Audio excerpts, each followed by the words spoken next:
February 1956. In the heart of New York, Operation Big City was underway.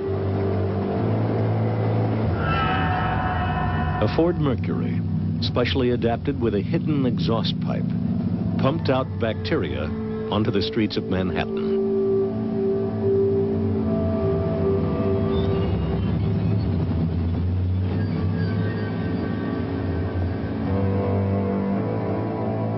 Undercover agents entered the city's subway system, their cases equipped with tiny motors, which covertly dispersed the bacteria Bacillus globuli.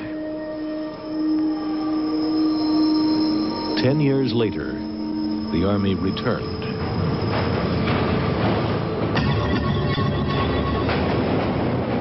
Light bulbs filled with bacteria were dropped in front of trains and down ventilation shafts to test how far the bacteria would spread through the subway system.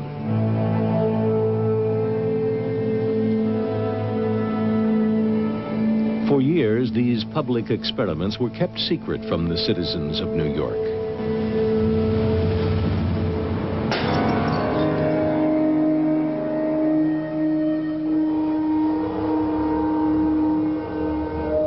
The Army faithfully filmed its own experiments.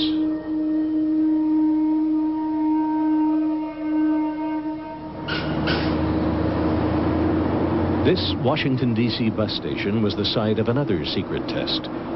30 similar trials were conducted at public locations all across America. One of the earliest experiments had fatal consequences.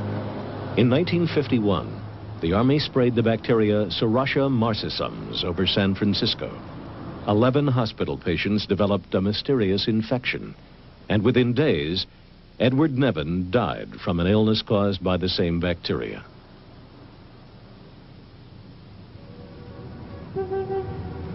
In 1953, CIA employee Frank Olson leaped through his bedroom window on the 10th floor of this New York hotel.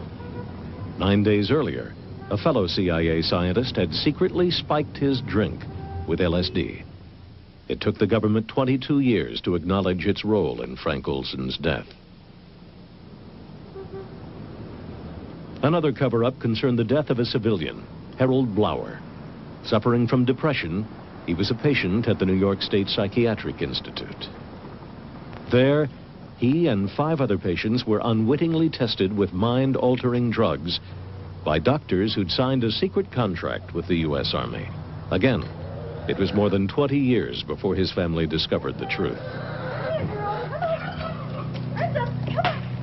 In 1975, I was living in California with my 2 children, and there was a knock on the door, and 2 people in uniform were at the door. They said they were from the Pentagon, and they wanted to talk to me about the death of my father. And I told them that my father had been dead a long time. They came in and they told me that they had found papers at the Edgewood Arsenal in Maryland. And these papers had information about my father's death. It took Harold Blower's family 15 years of fighting the government in court before a judge's ruling established the facts.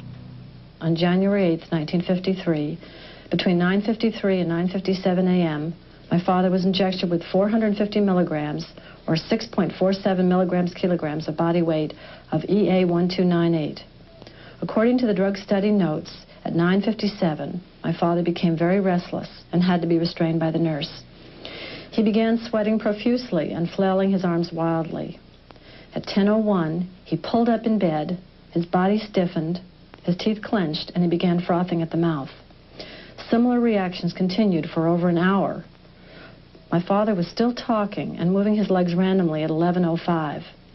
Finally, at about 1.5 hours after the injection had begun, my father lapsed into a coma. He was pronounced dead at 12:15 p.m.